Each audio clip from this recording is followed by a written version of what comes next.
নিজের সংসারেই এমন কিছু জিনিস থাকে যেটা কিনা সুস্থ থাকার একদম মোক্ষম চাবিকাঠি।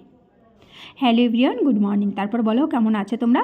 নিশ্চয়ই খুব খুব ভালো আছো আর সবসময় ভালো থাকবে। সঙ্গে আমিও ভালো আছি। সকালবেলা কলমি শাক নিয়ে নিলাম। এই আমার বাড়ির সামনে দিয়ে যাচ্ছিলো তো ডেকে নিয়ে নিলাম। দারুণভাবে ছিল। আমি দুটো আটি দু রকমের নিয়েছি। একটা হলো একটু শাক দেখে আর একটা একটু ডাল ডগা দেখে। আর এটা আমার খুব একটা প্রিয় খাবার। আশা করি সবারই শাক অন্তত সপ্তাহে 2 থেকে 3 দিন রাখা উচিত খাদ্য তালিকার মধ্যে। তো যাই হোক, এখানে কিন্তু আমি সকালবেলা একদম গ্যাস ক্লিন করতে বসে গেছি। অন্য দিন আমি রাত্রেবেলা করে থাকি।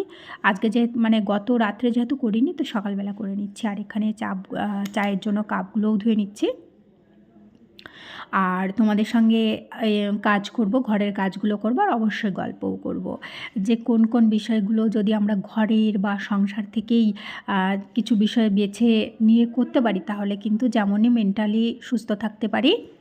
আর মেন্টালি যদি কেউ সুস্থ থাকতে পারি, তাহলে শরীর খারাপটা কিন্তু পরে হয়, বা মেন্টালি ফুলফিল থাকলে শরীর খারাপ আসে না। যখন মেন্টালি কোনো আঘাত, চিন্তা, দুশ্চিন্তা এগুলো আসে, তারপরে তার এফেক্টগুলো শরীরের মধ্যে আস্তে আস্তে পড়তে থাকে, তখন হয় শরীরটা অসুস্থ। তো শরীরকে অসুস্থ করার অনেক আগেই মেন্টালি অসুস্থ হয়ে যায়, যেটা কিনা আমরা একদম বুঝতে পারি না বা জানি না। তো আমাদের নিত্য লাইফে সংসারে কোন কোন কাজ করব বা কোন কোন বিষয় নিয়ে আমাদের একটু ভালো থাকা যায়, ভালো চিন্তাভাবনা করা যায়, সেইগুলো কিন্তু আমাদেরই লক্ষ্য রাখতে হয়।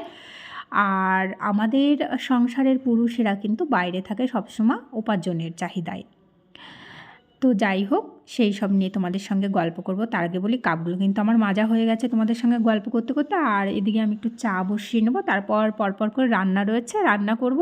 আর আজকে রান্নাটা দুপুরবেলা করব। তো তার আগে একটু সকালবেলা ওদেরকে একটু ম্যাগি বানিয়ে দেবো। আর আমি যেহেতু একবারে দুপুরেই খাই, যার জন্য আমার খাওয়া নিয়ে অত চাপ নেই। আমি একটু চা খেলেই হয়ে যাবে এখন। তো যাই হোক, এই যে সমস্ত কিছু পরিষ্কার পরিচ্ছন্ন হয়ে গেছে, চাটাও বসিয়ে দিয়েছিলাম। তো চলে আসি মূল কথায়। আমাদের ঘরে যদি এমন কয়েকটা গাছ লাগাই আমরা, বা ঘরের বাইরে ছাদ বাগান, বেলকানি গার্ডেন, এই সমস্ত যদি করে থাকি, তাহলে কিন্তু আমরা মেন্টালি যেমন একটা শান্তিতে থাকি, তেমনই কিন্তু পরচর্চা, নিন্দা এগুলো থেকেও দূরে থাকতে পারি।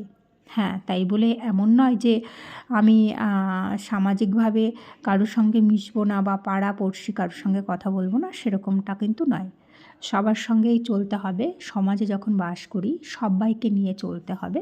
সেখান থেকে আমাকে বুঝে নিতে হবে কোন কথাটা, কোন ব্যবহারটা আমার পক্ষে উপযোগ্য বা অন্যকে কোনো ক্ষতি বা এফেক্ট ফেলবে না, সেই রকম ব্যবহার, কথাবার্তা বলা উচিত।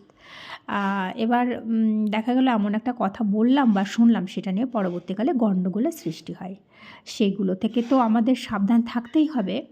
আর এটা গেল পার্শ্বিক ব্যাপার। আর ভিতরের যে ব্যাপারগুলো, ঘরের মধ্যে, সংসারের মধ্যে প্রচুর প্রচুর গাছ লাগাও সবাই।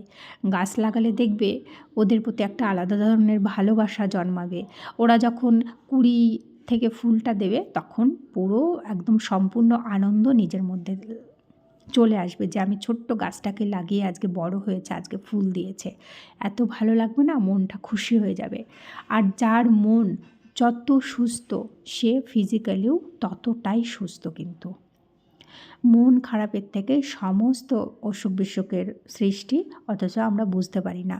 আসলে আমরা বুঝতেই পারি না। যখন শরীরে এফেক্ট হয়, তখন বুঝতে পারি যে সুগার এসে গেছে, প্রেশার এসে গেছে। এগুলো সব কিন্তু মনের এফেক্ট, মাইন্ড ডিস্টার্ব থেকেই সমস্ত কিছু হয়, সমস্ত দুশ্চিন্তা থেকে হয়। তাই এগুলো থেকে দূরে থাকলে শরীরটাও কিন্তু সুস্থ থাকে। তাই প্রচুর পরিমাণে গাছ লাগাতে হবে, গাছদের ভালোবাসতে হবে। ওরা নিঃস্বার্থভাবে আমাদেরকে ভালোবাসা দিয়ে যায়। আর ঘরের কিছু গাছ করলে কিন্তু যেমন মুক্ত একটা অক্সিজেন পাওয়া যায়। ঘরের যত দূষণ, কার্বন ডাইঅক্সাইড, মনোঅক্সাইড, যে দূষণ গ্যাসগুলো রয়েছে, সেইগুলো কিন্তু অ্যাবজর্ব করে এই ঘরের ইনডোর প্ল্যান্টগুলো। তাই ঘরের গাছও প্রচুর প্রচুর পরিমাণে করো, আর এইভাবে যত্ন নাও। এই যে মাঝে মধ্যে এইভাবে সুন্দর করে না পাতাগুলোকে ভিজা ন্যাকড়া দিয়ে পরিষ্কার করি, যে ধুলোটা পড়ে ধুলোটাকে মুছে দিই, তাহলে ওদেরও শ্বাস নিতে খুব সুবিধা হয়। গাছ খুব চকচকে, উজ্জ্বল, স্বাস্থ্যকর থাকে। আর আমি বোঝাতে পেরেছি আমার ভিডিওর মাধ্যমে যে আমরা কী করেও ঘরে বসে সুস্থ থাকতে পারি। আর আজকের ভিডিও এখানেই।